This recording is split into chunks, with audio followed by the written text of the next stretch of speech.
Comment trouver un bon locataire? Elle est importante cette question. Il n'y a rien de pire que d'avoir un appartement vide. Il n'y a rien de pire d'avoir un locataire qui ne paie pas son loyer. Et il n'y a rien de pire que de récupérer son appartement en mauvais état.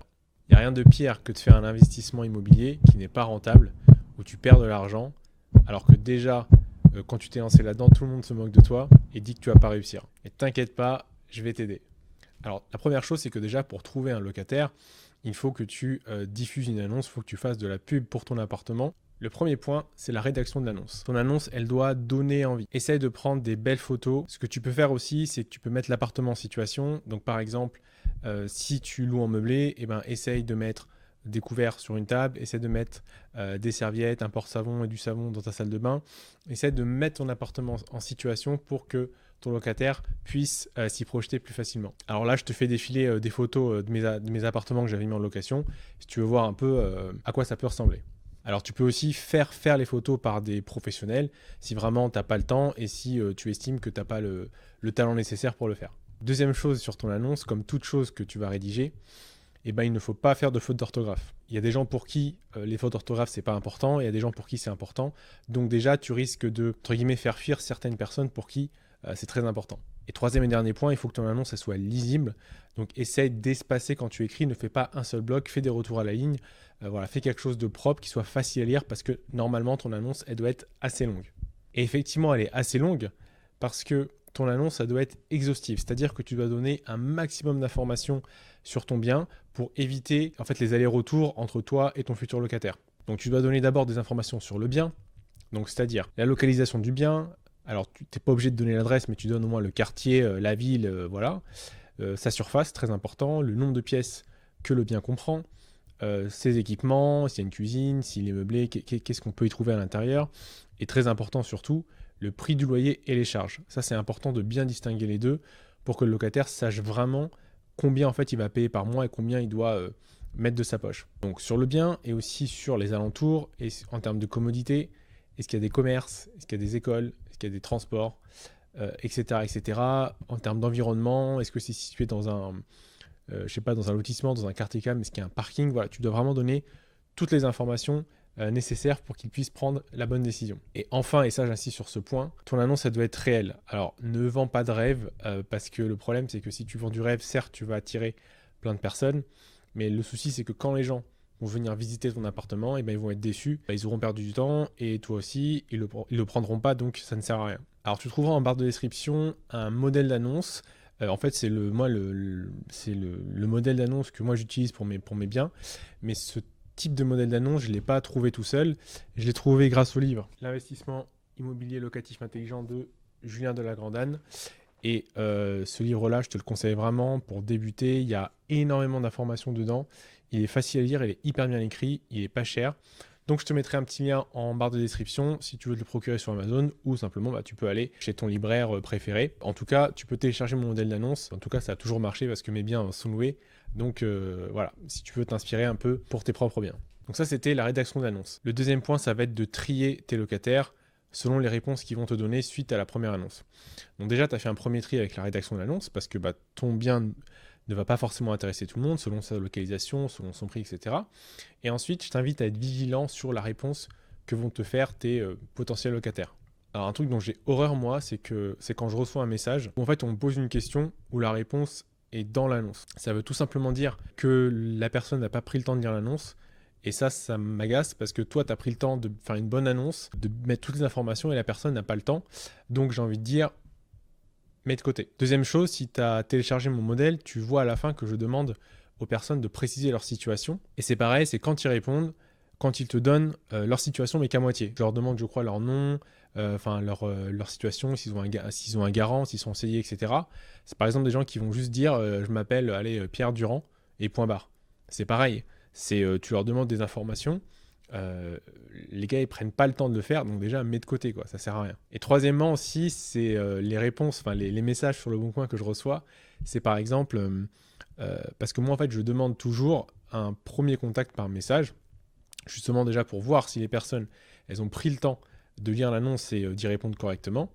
Et c'est les personnes qui vont me dire est-ce que je peux vous appeler pour vous expliquer ma situation?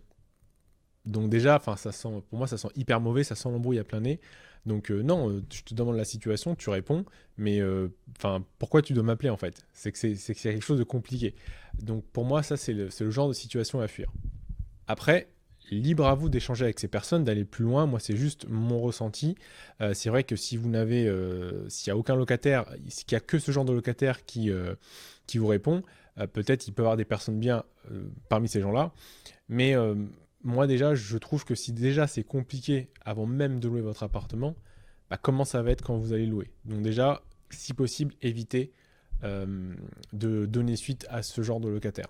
Alors si jusqu'à là, tu as pu apprendre des choses et la vidéo te plaît, n'hésite pas à mettre un like, ça fait toujours plaisir. Tu as rédigé ton annonce, tu as trié les réponses que tu as eues, tu as sélectionné quelques locataires et maintenant, tu vas leur demander certains documents. Donc pareil, tu regardes dans le modèle que je t'ai mis différents documents que tu peux demander et que tu dois demander. Alors cette étape elle peut être faite soit maintenant, soit après la visite. Moi, je préfère le faire avant.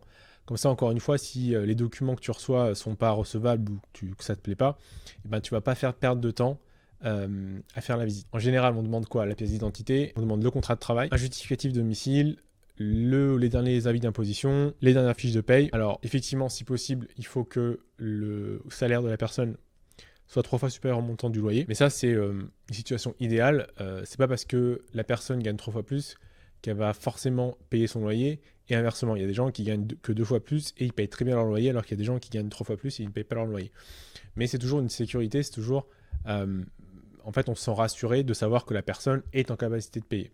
Donc, il vaut mieux le faire. Et pareil pour les garants, il faut demander les mêmes informations. Le but ici, c'est de savoir si les informations que tu as données le locataire, elles sont cohérentes avec les papiers. C'est-à-dire que si la personne t'a dit qu'elle était en CDI et puis en contrat de travail, c'est un CDD, bon, ça sent mauvais, c'est bizarre. Voilà, il faut que tu regardes que tout soit cohérent. Moi, je te demande pas de faire une enquête et d'être le pro de la contrefaçon. Mais le but ici, c'est vraiment de voir que les choses soient cohérentes, que les revenus soient là, que la personne, par exemple, travaille depuis un certain temps, n'est plus en période d'essai. Ça aussi, c'est intéressant de le savoir. Parce que la personne peut dire, ouais, je suis en CDI, mais elle est en CDI depuis 2 jours. Donc, potentiellement, voilà, on ne sait pas si elle va le garder. Donc voilà, c'est vérifier que tout soit cohérent et il faudra bien garder ces documents parce que en fait l'idée c'est de reposer ces questions au locataire lors de la visite. Mais on va y venir. Donc ça y est, tu as vérifié les documents, pour toi ça tient la route et donc tu vas faire visiter l'appartement à ton locataire. Donc tu vois, il y a beaucoup d'étapes avant de faire une visite parce que par expérience, le temps c'est hyper important. Quand c'est toi qui fais les visites et c'est toi qui gères l'appartement, et ben ton temps est important. Et donc, il ne faut pas le perdre à faire des visites qui, au final, sur le papier, déjà ne valent pas le coup. Donc, vraiment, prends le temps de trier, prends le temps de faire ces 3 étapes avant de faire visiter, parce que sinon, tu vas perdre trop de temps. Donc, dernière étape, c'est l'étape de la visite. Donc, ça, c'est l'étape la plus importante. Et c'est ce qui va faire la différence, en fait, entre plusieurs locataires. Ça va être surtout, en fait, ton ressenti et ton feeling par rapport au locataire. L'idée, c'est déjà de refaire visiter l'appartement au locataire. Tu lui redonnes toutes les informations que tu as mis dans l'annonce, tu lui recites les équipements, tu lui reparles de la surface, tu lui reparles de tout. Et l'idée aussi, c'est de faire parler le locataire. Pose-lui des questions sur son travail, comment ça se passe, demande-lui où il habite. Tu peux lui demander s'il a des animaux ou pas. Alors, on n'a pas le droit d'interdire à un locataire d'avoir des animaux. Si la personne te répond qu'elle a un animal et que toi tu veux pas, tu peux tout simplement dire non, je vous prends pas. Voilà. Et encore une fois, c'est pas parce que quelqu'un a des animaux que ça se passe mal. Moi, j'ai eu des locataires qui avaient un chaton, donc on peut croire que un petit chaton, ça court partout, etc. Mais pas du tout. En fait, ça s'est très bien passé. Et en fait, la personne m'a dit droit dans les yeux, j'ai un chaton, mais vous inquiétez pas, je gère, j'en ai plusieurs, etc., etc. Et moi, je l'ai cru et j'ai eu confiance en elle et j'ai bien fait parce que ça s'est très bien passé.